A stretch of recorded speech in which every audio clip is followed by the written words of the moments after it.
welcome to the President's Equip Conference 2020, and welcome to the breakout session entitled The Coaching Leader. Hi, I'm Scott Gress. So let's talk about what it means to be a coaching leader. Leadership can feel like a bad fit if you look at it as something that's either hot or cold. On the one hand, you don't want to come across as bossy or demanding, kind of boss who tells you what to do and who's really kind of my way or the highway. And maybe it's because you don't see yourself that way, and so you don't want to come across that way. But you get frustrated sometimes in your leadership role, and, well, sometimes you say things that come across as a little bit short or as a little bit harsh, and you're afraid that maybe you're coming across as that kind of bossy leader, that command and demand or my way or the highway. But you know that you don't want to just say or do nothing and go along to get along, because that's not leadership either. You don't want to just acquiesce to the group and say, well, whatever you want to do. That's not leadership either. So how do you avoid being hot on the one hand or cold on the other? Isn't there some kind of middle ground? Well, yes, there is. And it's taking this coach approach. But first of all, what kind of leadership has been modeled for you in the first place?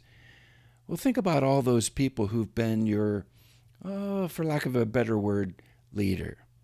Your parents. How did your parents work with you? Were they kind of command and demand and do it my way kind of parents? Or did they just let you do whatever you wanted? Maybe you had teachers or childhood coaches on sports teams. Maybe there were other kinds of people that led you. The choir master in the choir at church or at school, or maybe the director in a play that you were in. How did they deal with you? Maybe your first boss. Your boss came along and told you what to do and ordered you around. And so you kind of figured that that's how you're supposed to do it. Maybe even pastors. Pastors can sometimes be a little bit forceful, demanding, or maybe there were pastors in your life who were kind of hid in the background, and maybe they stood up to preach and teach, but for everything else, they were kind of more in the shadows. So what kind of leadership was modeled for you? Most of us have learned that those over us tend to tell us what to do. And so we tend to assume that when you lead, you're supposed to tell people what to do, because that's what we've experienced. But there's a problem with telling. There's a problem with telling people what to do. And what exactly is that? Well, let's think of some examples. Maybe your mom told you to take out the garbage like my mom did, and immediately I had this reaction within me when she did. Or even if it's put in the way of not quite telling, but this is what I want. I want you to take out the garbage. I want you to do a particular exercise or a bit of homework. You should, or take a seat, your teachers told you. Or maybe do as I say, your boss instructed you. Well, the truth is that any telling can be perceived as controlling or authoritarian. Maybe you even perceive it that way when you step up as the parent or as the boss or as the director, and you speak to people in these ways. Maybe you feel just a little bit like you're being kind of demanding, and it doesn't quite fit, or it's not particularly eliciting the response that you get. And what kind of response is those? Well, there's a reaction. Any kind of telling produces a reaction to one degree or another. And the Bible describes what kind of reaction that is. In Romans 7, it says, "Sin, seizing the opportunity afforded by the commandment, produced in me every kind of covetous desire." The law, God's law in this case, produces a desire to want to break that law. In the same way, when we're told what to do, there's this inner part of us that says, oh yeah? Watch me do it anyway. Or, oh yeah? Well, I'll do it, but only in a minimal way. Or I'll do it with a bit of resentment or attitude. It produces a reaction. So there's reactivity to being told what to do. And it's not only something that we've learned from the scriptures, but it's also been confirmed in brain science. That through functional magnetic resonance imaging and others, it's been determined that when people are told what to do, it results in the release of cortisol. And that cortisol reduces level of trust, reduces amount of creativity, reduces the ability of doing teamwork, and it produces that resistance that we've talked about, that we've learned from the scriptures. Fascinating. Yet, as leaders, we still persist in telling people what to do. Why?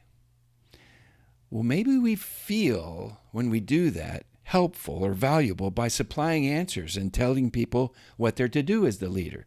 I mean, after all, if they're not doing something, then it's obvious that they need more information, and so I'm going to tell them. And it feels good when I tell them, when I have the answers.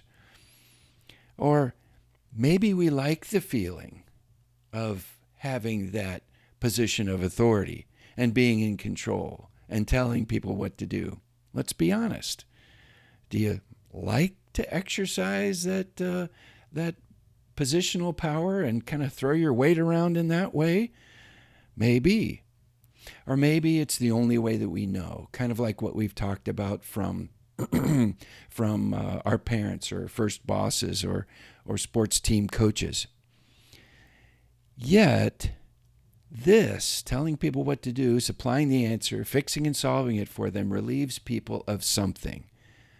What is that? What does it relieve people of?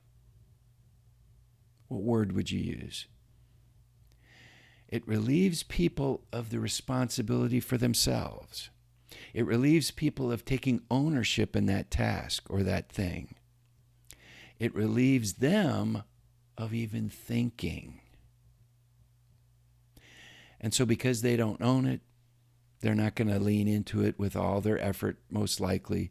Because they don't have responsibility, because they're not having to think it through, because they don't have to determine the answer, then they're not going to pursue it with the vigor that maybe they could if they understood that it was their challenge, their responsibility, and their answer. And the outcome would be pointing back at them. It relieves them of thinking. And so they're not going to grow. They're not going to grow into the kind of leader that they need to or that they can, and what they're capable of. But sometimes we still resort to telling people what to do. And the truth is that people don't do what we tell them to do. People do what they tell themselves to do. So consider this. Leaders are most effective when they facilitate other people's forward movement. However, countless leaders spend much of their energy trying to solve problems for others. And the typical practice of telling others what to think, more often than not, creates passive followers and frustrated leaders. Can you relate? There's a better way to help others be more productive, and it requires a new skill set and a new mindset, really, and that's coaching. So what does a coach or coaching leader look like? Well, if you've been reading my columns in Lutheran Life, you probably are starting to get a pretty good picture, but let's break it down and be even more specific. The coaching leader stops talking and starts listening. So it's far less about talking, and it's far more about listening. It's far less about telling, and it's far more about asking. Asking produces buy-in. Asking produces affirmation in the people that you're asking, because you're asking them. Yeah, that affirms them as people who have wisdom to share. It affirms their ownership. So it's less about telling and far more about asking. It's not about solving it for them, but it's about creating their awareness of the problem and helping them to get creative about solving the problem for themselves and their people. It's stopping you taking sole or primary responsibility and starting to empower them to own the problem and also own the solution. It's about the leader stopping having to make it happen and start facilitating the actions of others. It's better instead of being their boss or their commander or their general, it's far better to be their cheerleader. And the truth is that every interaction can be coach-like. It doesn't just have to be that one-on-one sit-down where you say, okay, now let's coach through it, although that can certainly happen. But every interaction, whether it's a short telephone call, whether it's a hallway meeting, whether it's a conversation in the parking lot or at the sideline at the soccer game where you're both cheering on your children or your team, every interaction. And it begins with first reminding people of the common goal, giving them that big picture. What are we about? This is where we're trying to go. This is who we are. Even asking, what's our common goal? And then hearing them say it. And you affirm them in what they say, if they get it right. Or you provide that just a little bit of adjustment to say, yeah, and we're doing this. This is where we want to get to. So right. And then you follow that up with asking questions. Well, how can we get there? How will we know when we get there? That's the measurement question. Is it just a feeling, or is it because we've made 100 contacts, or is it because we've had these kinds of conversations? How can we engage in more people? If that's the thing that we want to get to, asking them, what are the options? What are the ways? What's the process? How can we love and support people along the way? And even as a coaching leader, how can I help? I'm not going to do it for you, but how can I assist you without taking the responsibility from you? Including after-event debriefing. Yeah, debrief everything. After a phone call, after a meeting, after a brief encounter, debrief everything. What happened? How did it go? What did we conclude? What can we celebrate? How did the VBS go? What happened? What good came out of it? So-and-so volunteered for the first time. So-and-so stepped up. We got more kids than last year. Hey, we celebrated that we got kids in spite of the pandemic or whatever the particular celebration situation is. Celebrate it. Give thanks to God. Return praise to God, which is a good thing. What went well? What went not so well? Acknowledge it. And then say, how did that happen? Maybe I didn't support you enough. Maybe we needed to work on resources. Maybe we didn't think something through enough. Acknowledge it. Learn from it. It's not about pointing fingers, but it's about that debrief that you can learn from. If you don't find those issues, then you're probably not going to change, and you're probably not going to change for the better. So let's be honest with one another and help each other out by pointing out the blind spots. Once again, not to blame or to criticize, but to grow through it and to thank people for that kind of feedback. So what do we need to do more of? What do we need to do less of? Maybe I got anxious and I got us off track. So I need to do less of that, but what can I do more of? Well, we probably need to do more of inviting the people who aren't really involved and helping them to get a taste of it. Okay, let's debrief that. How are we going to do that better next time? Did we even achieve our purpose? Step back and say, okay, if this is our goal, if this is the common goal for us as a ministry or as an organization, did we get there? Did we get any closer? Did we move the ball down the field? If we didn't, why not? If we did, how did we do that? Once again, celebrating and even celebrating failures because you're learning from it and you're pausing to debrief. So, what do we do now? Where do we go from here? What's our next steps? How are we going to remember for next time? Who are we going to put in charge? How are we going to support them? All kinds of questions that can come about through that debrief process, and that's excellent leadership. Every interaction, even those short conversations, yeah. What's the takeaway? Have you ever gone back to a meeting at church and you said, what did we decide last time? Who was supposed to do it? What were we thinking? This is why the debrief is important. This is why every interaction action needs to be coach-like. So you conclude with, okay, what was our decision? Who's going to take care of it? What's going to be the outcome? What'll happen if you run into trouble? Where do we go from there? Yeah, every interaction. Yes, becoming a coaching leader is really about how you show up. As the command and demand, do it my way, or the highway kind of bossy leader. No, you know how they show up like that, but you want to show up as a coaching leader, as one who's supportive, as one who helps the people to think things through. It's an in-the-moment kind of behavior to be the coaching leader. And as Michael Bungay Stanger in his book about coaching talks about, it's about taming your advice monster. We often want to bring value by giving advice, those ideas that we have. Well, tame that monster for a little bit. Calm it down. Don't particularly be that kind of person. And instead, hold on to your advice a little bit longer. Tame that advice monster. And stay curious by asking questions just a little bit longer as well. So you ask, what's on your mind?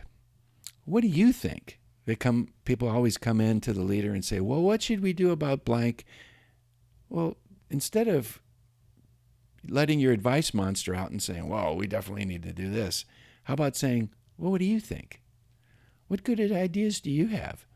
Maybe it's the same one you have, and then you can affirm them. And they'll feel good that you're following their advice. You don't need a pat on the back. You don't need to be the one who's always right. You don't need to be the one who's always given the advice.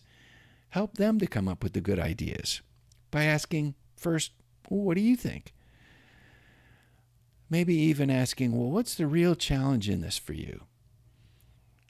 Great questions. And then finally, well, what will you do? Coaching conversations come down to actions. What will you do? When will you do it? How are we all going to know?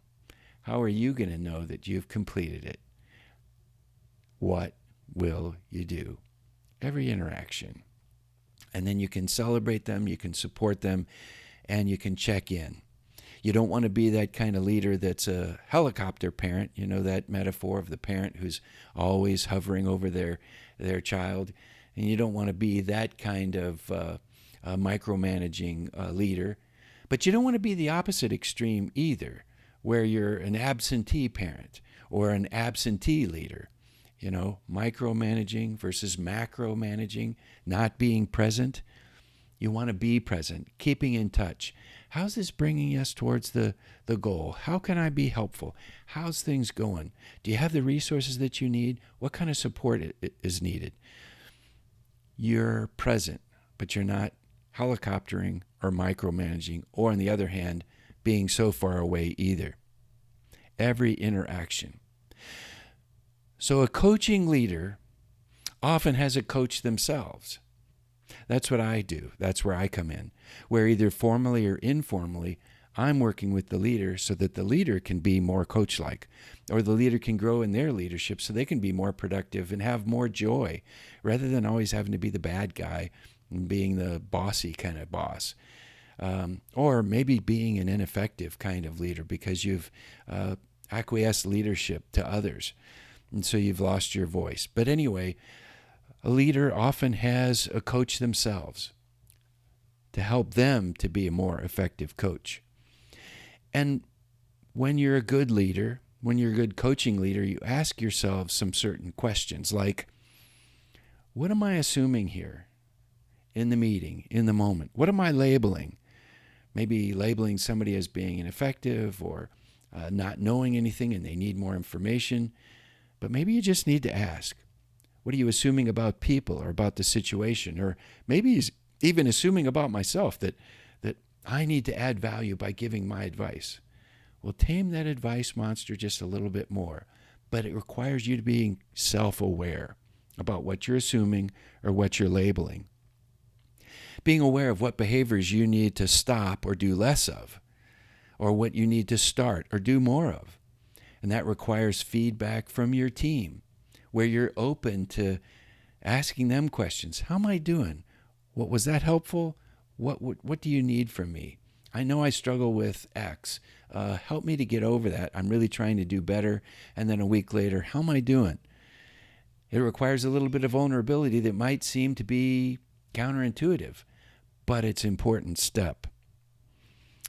And a coaching leader plays well with others. You see, people are more important than the task.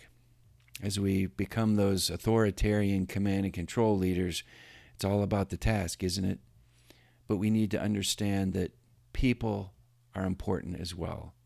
Knowing how they doing, what are they bringing to the table today? Maybe they got something going on at home or in their life or in their work that is kind of getting in the way or is really on their mind. So the leader knows. He cares about his people. She cares about her people.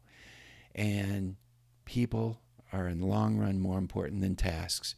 But tasks are important too, so you have to balance those out. You don't just care about the people and let the task drop, but you certainly don't just care about the task and disregard the people and treating them well either. In playing well with others, you call people to a higher purpose, that common goal, and you are their greatest cheerleader. You see, you don't have to be on the stage. You don't have to be the one with the spotlight. You don't have to be the one getting the attention or the accolades as the leader, but you want them to get the spotlight. You want them to get the accolades. You want them to feel good about what they contributed, because that helps them grow. And good leaders remember that the insight of others is more important and more powerful than your advice.